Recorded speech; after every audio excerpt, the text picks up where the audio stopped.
Series জয়ের মধ্য দিয়েই শুরু করলেন দুই প্রাক্তন কেকেআর ক্রিকেট তারকা তাদের ক্রিকেটীয় জীবনের নতুন অধ্যায়, একজন কোচ আর একজন ক্যাপ্টেন হিসেবে।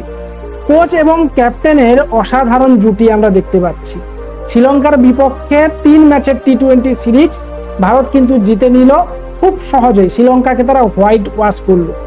আপনার কি মনে হয় সূর্যকুমার যাদব এবং গৌতম গম্ভীরের এই জুটি আগামী দিনে ভারতকে আইসিসি ট্রফি জেতাতে পারবে? টি-20 ক্ষেত্রে যদি বলি তাহলে কি এই জুটি সফল হবে? না, যেভাবে শ্রীলঙ্কার বিরুদ্ধে দুটি ম্যাচ একদম শেষ মুহূর্তে তাদের কাছ থেকে ছিনিয়ে আনলো, তাতে কিন্তু নিঃসন্দেহে বলা যেতে পারে সূর্যকুমার যাদব এবং গৌতম গম্ভীরের মধ্যে অসাধারণ একটা বন্ডিং রয়েছে এবং গৌতম গম্ভীর পূর্ণ স্বাধীনতা দিয়েছেন ক্যাপ্টেনকে মাঠের মধ্যে সিদ্ধান্ত নিতে।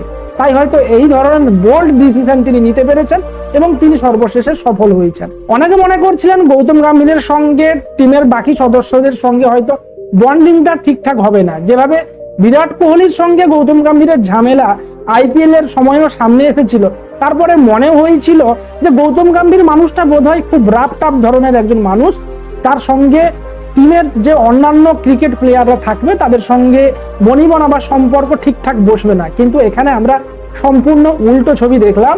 তাই আশা করা যায় আগামী দিনে গৌতম গম্ভীর এবং সূর্যকুমার যাদবের এই জুটি ভারতকে টি-20 ওয়ার্ল্ড কাপ এনে দিতে সমর্থ হবে। তো আপনার কি মনে হয় অবশ্যই কমেন্ট বক্সে কমেন্ট করবেন।